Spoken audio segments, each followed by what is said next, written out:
આપણે થેન્કલેસ લોકોથી ઘેરાયેલા હોઈએ છીએ, જેને કૃતજ્ઞ કહેવાય એવા ઘણા અનગ્રેટફુલ લોકો આપણી આસપાસ હોય છે, જેમના માટે કરેલી 99 બાબતો ભૂલી જઈને ન થઈ શકેલી એક મદદ વિશે તેઓ ફરિયાદ કરે છે.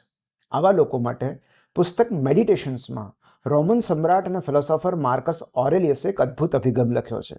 સવારે ઉઠતાની સાથે જ તમારી જાતને કહો કે આજે એવા લોકો સાથે પનારો પડવાનો છે જેઓ ઘમંડી, ઉદ્ધત, અપ્રામાણિક, અનગ્રેટફુલ, અસંતુષ્ટ કે ઈર્ષાળુ હશે. તેઓ આવા જ રહેવાના છે, કારણ કે તેમણે સારપ જોઈ જ નથી.